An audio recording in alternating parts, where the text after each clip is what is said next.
Welcome back to another edition of the Blue Review. Greg Bergman, the Big CY, Clinton Yates, and the Blue Review is presented by Los Angeles International Airport, where changes are arriving daily to help reduce traffic, save travelers time, and transform the travel experience.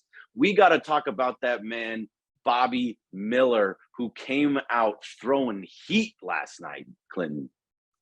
Yeah, he was a far cry from Mr. Stone in his first start in every way possible, just in terms of his swag coming into the building, the type of selection he had, the situation under which he was making his first start. Now, I don't want Dodgers viewers to think that once they see triple digits, all of a sudden it means a guy's a completely effective pitcher. Big league hitters know how to how to hit that and how to contact that. But he hung around. He got an actual W. Got the win, and his teammates picked him up again.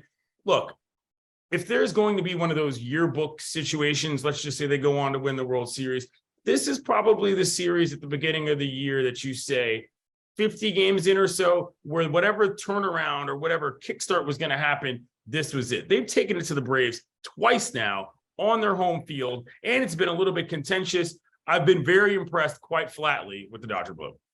And not only did they get the 2 wins, they did it with 2 rookie pitchers. Now, Gavin Stone obviously had his struggles, but the fact of the matter is that Bobby Miller came in and did get a win. He is only the 3rd time in the last 10 days, I think it is, that a pitcher went 5 innings for the Dodgers. It's been rough for that starting pitching staff.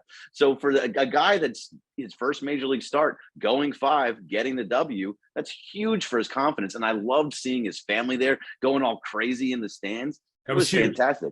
It was important. Huge. Also, JD Martinez. I mean, what are we doing? This guy's hitting the snot out of the ball, as we like to say. Now, every time he hits it, I think it's going to go yard. And half the time it does. He is really locked in a way that makes you realize this is what the Dodgers do well. They get the veterans that matter and put them in positions to succeed. Whether or not that goes on to rings or not, you don't know. But there's no way in the world you can say that JD Martinez was a bad pickup for this roster.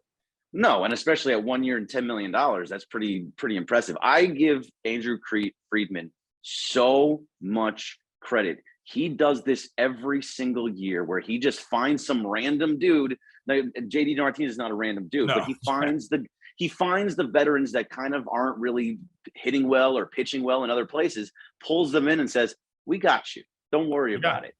And now he's doing it with JD, Hayward, and then also Shelby Miller in the bullpen, who he was on the reclamation.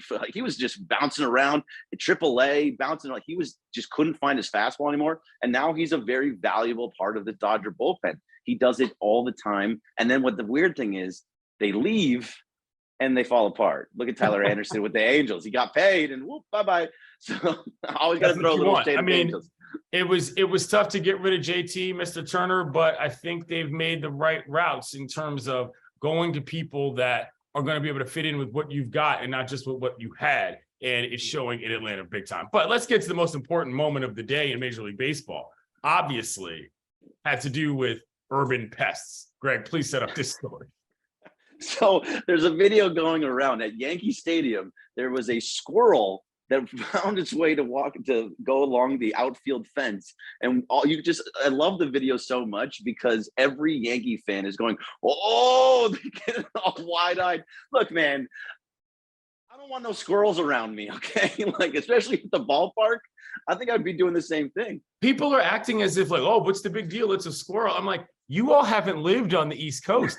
You don't know how active squirrels can get when it comes time to mess stuff up. All right. They are just rats with bushy tails. They are not things that are just frolicking about. I have seen some squirrels do some pretty reckless stuff when it's like mating season or whatever. I don't know what season it is for squirrels, but I'll tell you this. I do not want to be unencumbered in a situation in which I don't have anywhere to go laterally and the squirrel can go anywhere they want. That could be all up in your trail mix, and that is not a good thing when you're at a ballpark. Never want that.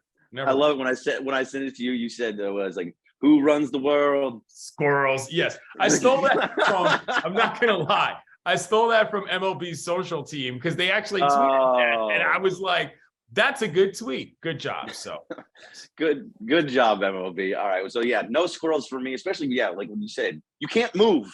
You're in the seats. You're not going anywhere. You're at the He definitely mercy wants to of the fly at your squirrel. food. Yeah. That's coming. He's coming at you. So Oh, man. yeah, that's all right. Well, that'll do it for the Blue Review. We'll be back tomorrow. Thanks, CY, and thank you to LAX. Have a good one.